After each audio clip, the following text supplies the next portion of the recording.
Assalamualaikum warahmatullahi wabarakatuh. Bersama Kak Afi di sini di Otak Ate Otak Channel. Salam Otak Ate Otak. Halo, assalamualaikum warahmatullahi wabarakatuh. Bertemu lagi dengan Kak Afi di Otak Ate Otak Channel. Salam Otak Ate Otak. Bagaimana kabarnya adik-adik? Semoga di kesempatan kali ini kalian semuanya diberi kesehatan dan kekuatan serta semangat yang tinggi untuk bisa belajar bersama dengan Kak Afi di Otak Ate Otak Channel. Baiklah adik-adik, kemarin kita sudah mempelajari tentang tema 1, subtema 1 di hewan sahabatku. Kemudian kita belajar lagi di tema 1, subtema 2, tumbuhan sahabatku. Lah, kali ini mari kita belajar bersama-sama di tema 1, subtema 3, yaitu ayo selamatkan hewan dan tumbuhan. Baiklah adik-adik, sebelum kita mulai pembelajaran kita pada kesempatan kali ini, marilah kita bersama-sama berdoa supaya apa yang kita kerjakan dan apa yang kita pelajari pada kesempatan kali ini bisa menjadi ilmu yang bermanfaat dan bisa kita aplikasikan di kehidupan kita sehari-hari. Berdoa mulai.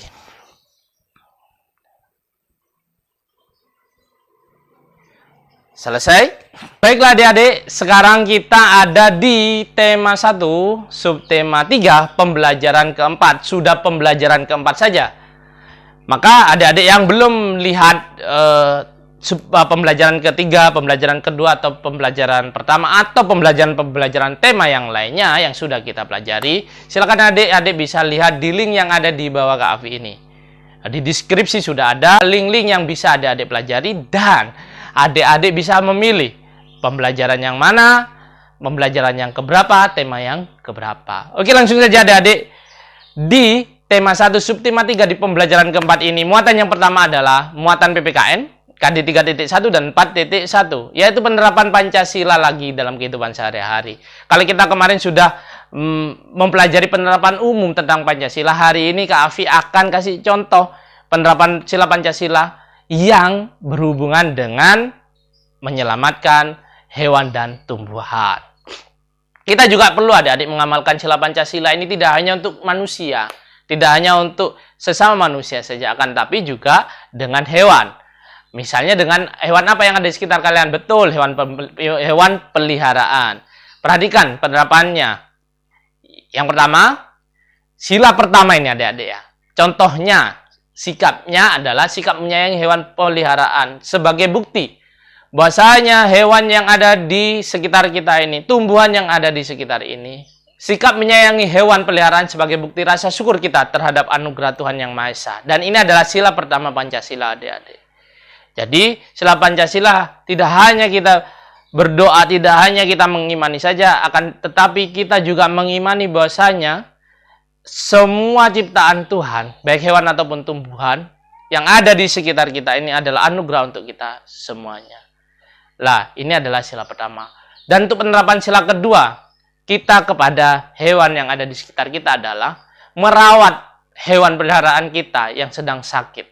Karena sama, hewan juga mempunyai hak untuk hidup, hak untuk kita sayangi. Dan ini adalah penerapan dari sila kedua Pancasila. Penerapan dari sila ketiga Pancasila untuk hewan adalah bangga terhadap beragam hewan yang ada di Indonesia.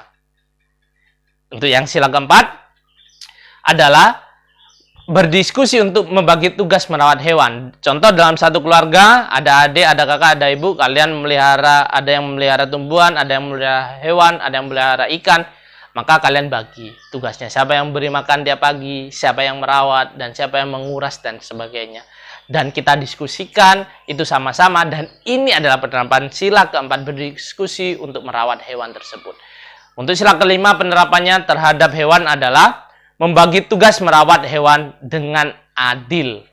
Nah, itu dia adik-adik sila Pancasila dengan penerapannya terhadap hewan. Selanjutnya, ayo sebutkan penerapan sila berapa ini? Oke, itu pelajaran PPKN. Dan selanjutnya kita beranjak ke pelajaran Bahasa Indonesia di muatan Bahasa Indonesia kali ini. KD 3.1 dan 4.1, yaitu menuliskan simpulan dari teks. Lagi-lagi tentang simpulan. Kita dapat membuat simpulan dari sebuah teks dengan perhatikan pokok permasalahan atau intisari dari teks tersebut, adik-adik. Setelah itu, kita dapat menuliskan dalam bentuk-bentuk kalimat. Gunakan kosakata yang baku. Lagi-lagi kosakata yang baku, adik-adik, dalam menuliskan kesimpulan. Nah, kita kasih contoh saja. Seperti yang kemarin, yaitu tentang gulma. Kenapa jawabannya adalah enceng gondok dapat dijadikan bahan kerajinan yang berkualitas tinggi? Ini adalah kalimat baru yang kita ambil dengan menggunakan kalimat-kalimat kata-kata baku dan tidak lagi sebagai penjelasan yang ada di teks tersebut. Kalau yang A ini sudah ada, tapi itu sebagai penjelasannya, bukan ide pokoknya, bukan intisarinya. Dan ini bukan kalimat yang kita rancang lagi. Nah, untuk buat kesimpulan kalimat itu kita rancang lagi dengan kalimat baku yang mencakup jawaban A, jawaban C dengan jawaban D. Lah, itu disebut dengan kesimpulan. Coba adik-adik baca lagi, boleh di skip dulu atau di pause dulu. Boleh di pause dulu ini ya. Kalian baca dan kalian hayati supaya kalian tahu bagaimana cara menentukan kesimpulan dengan menggunakan kalimat baku. Atau contoh selanjutnya adik-adik. Ayo kita perhatikan sama-sama yang ada di samping ini. Kantong plastik juga membahayakan penyu. Di dalam air, kantong plastik yang transparan akan terlihat seperti ubur-ubur. Sementara itu, ubur-ubur adalah makanan kesukaan penyu. Penyu akan mengira plastik itu adalah ubur-ubur. Jika penyu makan plastik itu, penyu akan mati. Nah, kesimpulannya adalah A. Bahaya kantong plastik bagi penyu.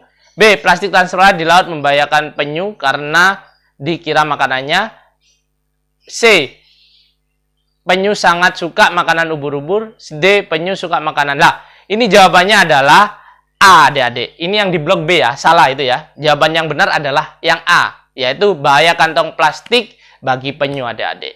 Kenapa yang B, yang C, yang D salah? Karena ini masih bahasa umum dan bukan kesimpulan dari ide pokok yang ada. Jawaban kesimpulan paragraf di atas adalah bahaya kantong plastik bagi penyu. Itu adik-adik ya.